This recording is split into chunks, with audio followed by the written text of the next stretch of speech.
En juin 2025, à l'aéroport d'Almaty au Kazakhstan, un homme filme son arrestation par la police. Interloqué, il découvre qu'il a été identifié par la reconnaissance faciale.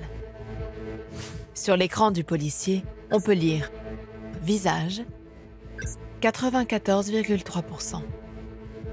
Il ne s'agit pourtant pas d'un terroriste ou d'un criminel en fuite. Cet homme est un simple opposant politique. En enquêtant, nous avons trouvé d'autres vidéos d'activistes arrêtés grâce à ce procédé. Dans ce pays d'Asie centrale, le pouvoir réprime toute manifestation et emprisonne journalistes et opposants. Il mise désormais sur une surveillance généralisée, digne d'une dystopie.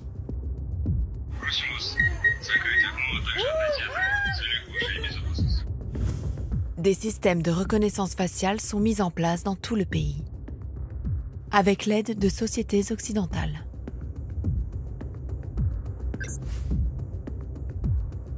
Pendant des semaines, nous avons examiné des dizaines de vidéos, scruté des centaines d'écrans, analysé des documents officiels et des manuels techniques. Nous avons découvert la présence discrète d'entreprises étrangères, comme le géant IBM, et des filiales des groupes Canon et Motorola Solutions. Notre enquête montre l'étendue de leur implication dans le système de surveillance de ce régime autoritaire.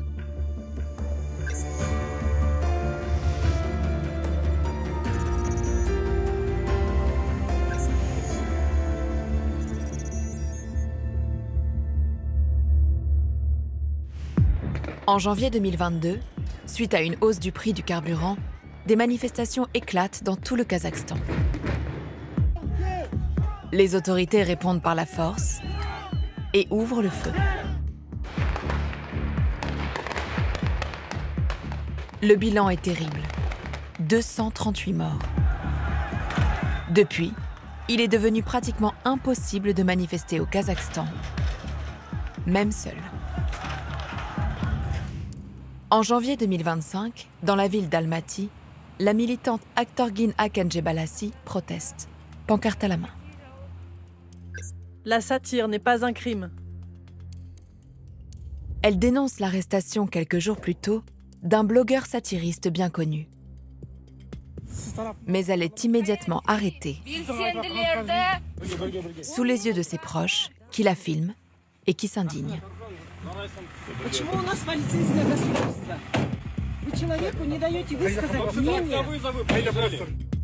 En théorie, les manifestations sont permises à condition d'en faire la demande.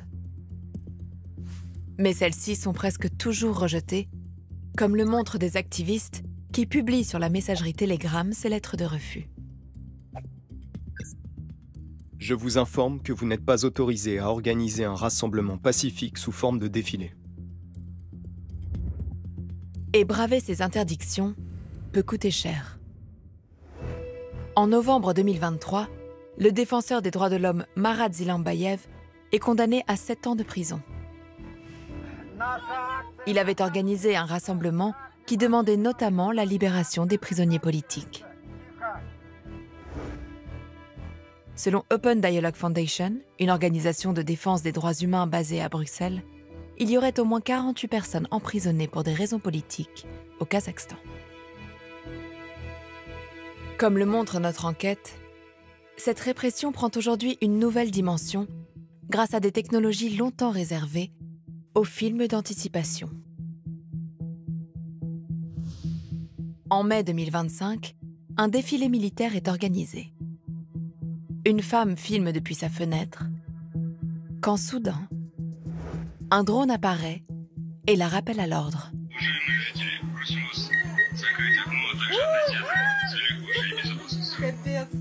Dans les commentaires de sa publication, des internautes s'indignent.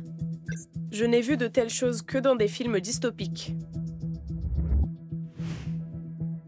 Nous sommes déjà en 1984. Une image qui en rappelle d'autres. Celle venue de Chine pendant la pandémie de Covid-19.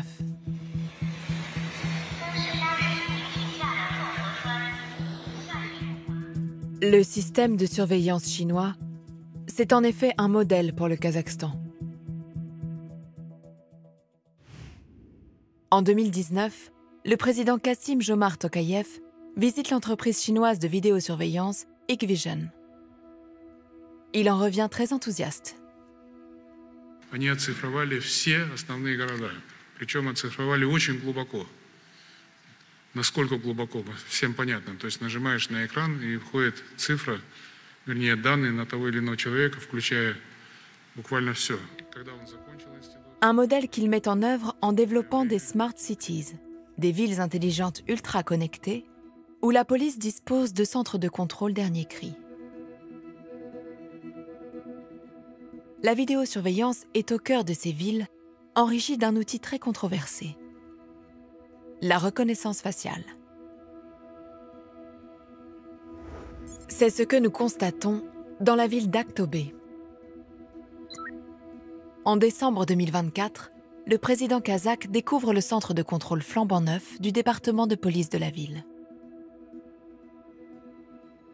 Selon le communiqué de la présidence, ce centre permet de surveiller les 15 000 caméras de la ville et dispose de technologies qui permettent de reconnaître les visages. D'autres villes ont recours à la reconnaissance faciale, comme Almaty, 2 millions d'habitants, et Astana, la capitale, comme on le voit dans cette vidéo du ministère de l'Intérieur. Система интегрирована с искусственным интеллектом, что позволяет распознавать лица. При помощи системы видеоаналитики в Астане оперативно распознано и задержано 46 разыскиваемых правонарушителей. Mais dans ce pays qui réprime toute forme d'opposition, ces technologies de vidéosurveillance et de reconnaissance faciale sont loin d'être réservées aux criminels. Lors de notre enquête, nous découvrons sur les réseaux sociaux des vidéos inquiétantes. Celle-ci a été prise le 4 août 2024 à Astana, au sein de l'aéroport. On y voit Aybek Sabitov, un activiste kazakh. Il est interpellé par la police. C'est sa femme qui filme. Le policier lui indique qu'il a été repéré par le système de vidéosurveillance. Понятно, ну при чем тут я что-то написал, задержать не надо, ничего. Опознали бы, я и сам говорю, да это я. Я же не говорю, что это не я. Sur l'écran du téléphone du policier, on peut voir sa photo d'identité et les images qui viennent d'être prises par les caméras de l'aéroport. Son nom, Sabitov. Reconnaissance de la personne. Catégorie, activiste.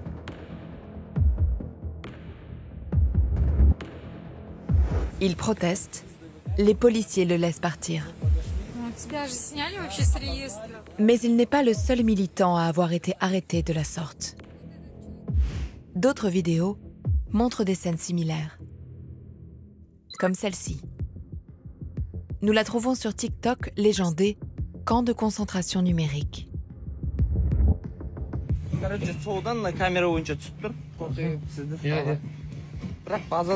Elle est filmée par un autre opposant au régime, Abaybek Sultanov. Dans la gare d'Almaty, un policier lui demande de le suivre jusqu'au commissariat. Arrivé au poste de police, sur son insistance, les deux agents présents finissent par lui montrer la notification reçue.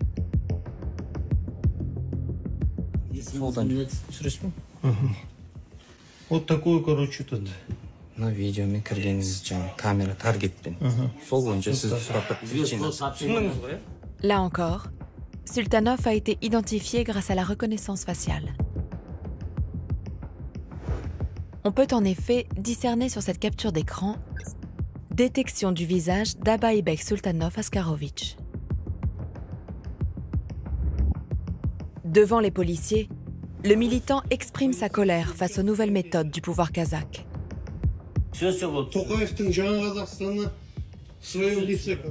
lui aussi sera relâché. Malgré les pressions qui pèsent sur les activistes, il a accepté de nous parler de ces nouvelles technologies de surveillance. Камеры с распознаванием лиц, вот эта цифровизация, это все увеличивает страхи, подавляет свободу слова. В Казахстане, я считаю так. Дальше это будет помогать диктатуре преследовать инакомыслие, преследовать оппозиционные силы, журналистов, активистов. Quelles entreprises se cachent derrière ces systèmes de surveillance basés sur la reconnaissance faciale? Sans surprise, comme on le voit sur ces vidéos promotionnelles, dans plusieurs villes, ce sont des caméras chinoises qui sont installées, comme Hikvision ou Dahua.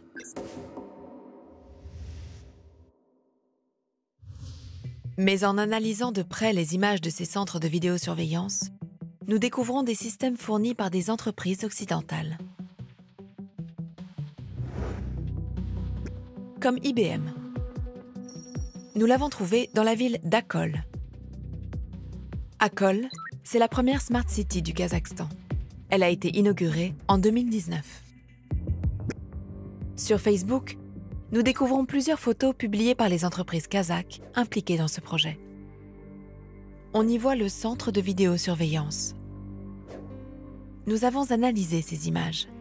Sur l'écran qui rassemble les caméras de la ville, nous remarquons ce logo. C'est celui du géant américain IBM. Il s'agit du système de gestion de la Smart City et de ses caméras.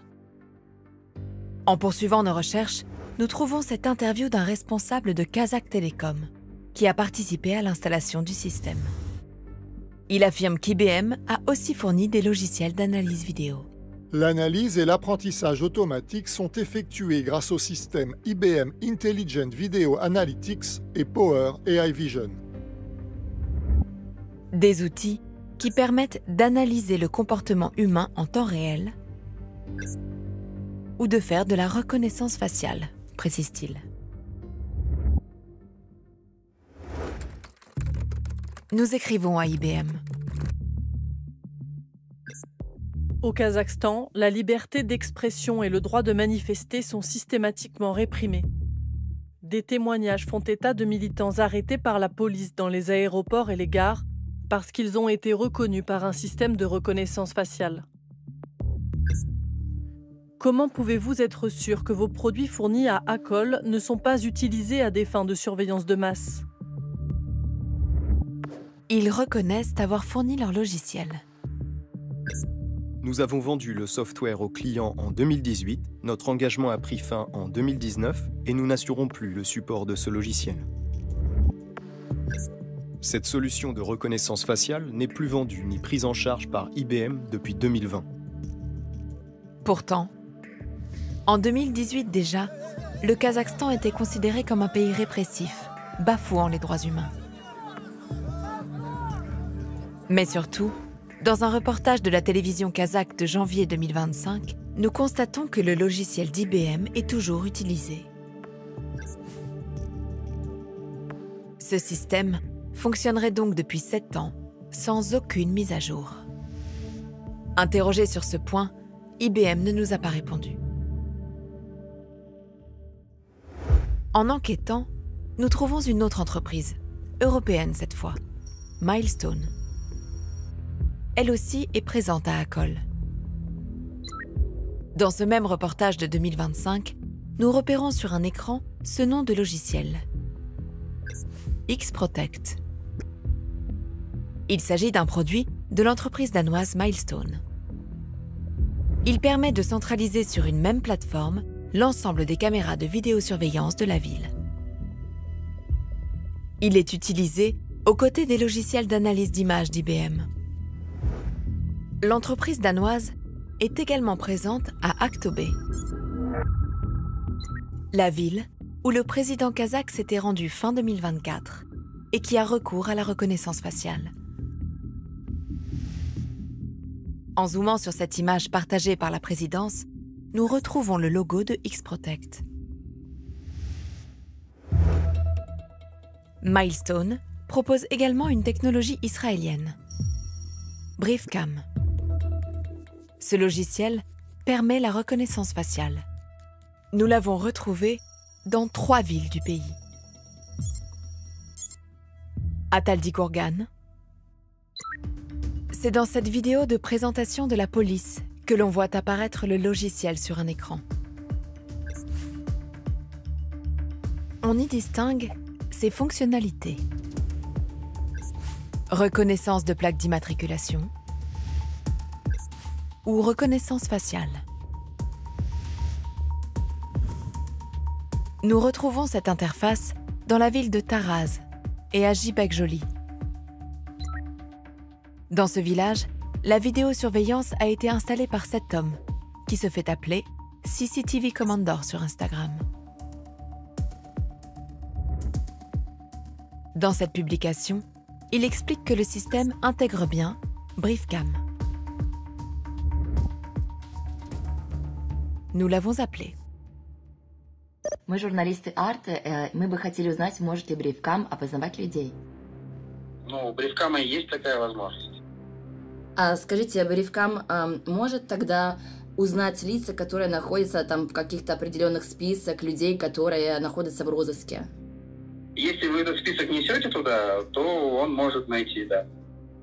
А вы не боитесь, что эти камеры могут заниматься там слежкой за людьми и так далее? Я не могу комментировать это.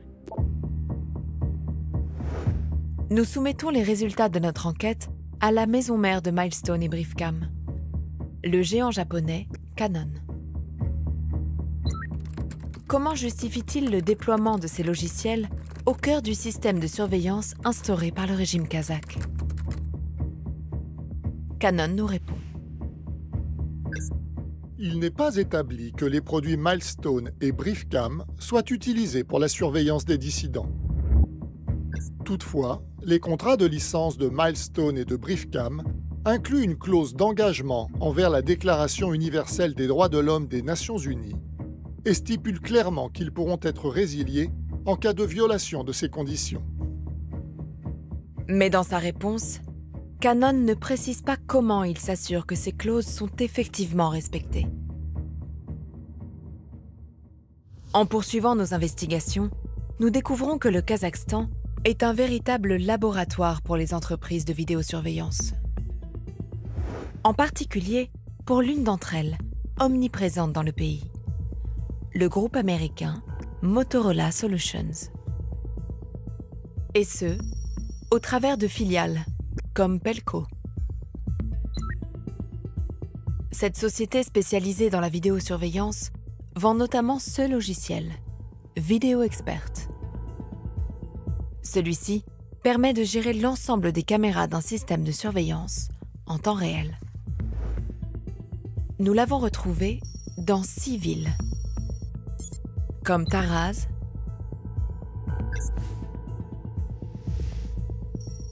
Turkestan ou Kokshetau, dans le nord du pays.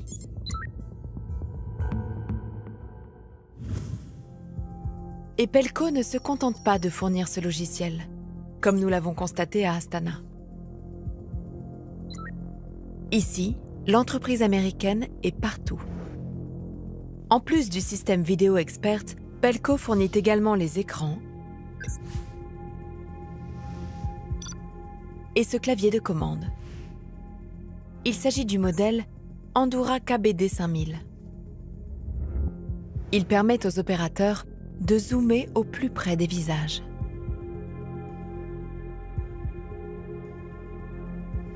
La marque vend aussi ses caméras, comme le montrent les publications du CCTV Commander, l'homme qui installe des systèmes de vidéosurveillance dans le pays. Ce modèle offre des images claires et détaillées permettant une meilleure identification des individus ou des incidents, d'après le constructeur. Le fabricant américain fournit donc au pouvoir kazakh une panoplie complète d'outils permettant la surveillance de masse.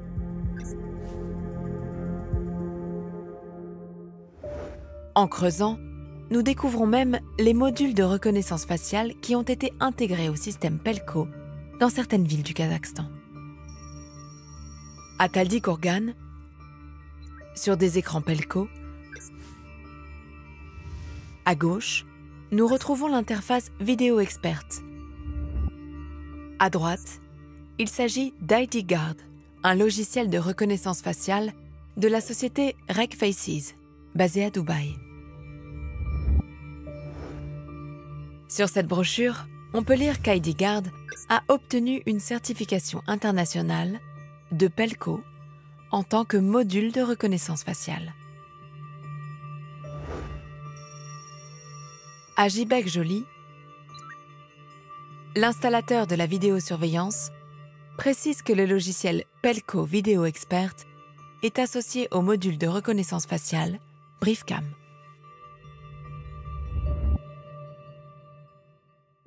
Motorola vend aussi un logiciel qui intègre directement la reconnaissance faciale dans ses fonctionnalités. Avigilon. On le trouve dans la première ville du pays, Almaty.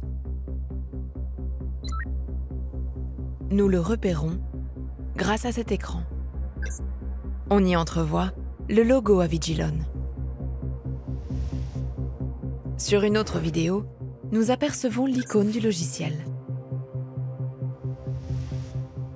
Celui-ci permet notamment d'identifier des individus. Nous retrouvons cette fonctionnalité dans une vidéo de présentation de ce produit. Avigilon Control Center, version 7. Il permet bien la reconnaissance faciale. La marque se vante même de pouvoir créer des listes de personnes à surveiller. I'm going to show how to add somebody to a face watch list through an appearance search. I have a add to watch list icon over that result. If I click on that, it's going to go ahead and take that image chip. Nous avons écrit à Motorola Solutions, la maison mère d'Avigilon et de Pelco, pour leur soumettre les résultats de notre enquête. Malgré de nombreuses relances par mail et par téléphone, nous n'avons jamais obtenu de réponse. À l'été 2025, le président kazakh Kassym-Jomart Tokayev a signé une nouvelle loi interdisant le port de vêtements couvrants pouvant interférer avec la reconnaissance faciale. Parallèlement, le ministère de l'Intérieur présentait un tout nouvel outil pour la police. Des lunettes à reconnaissance faciale intégrée. D'après les autorités, les premiers tests ont déjà débuté.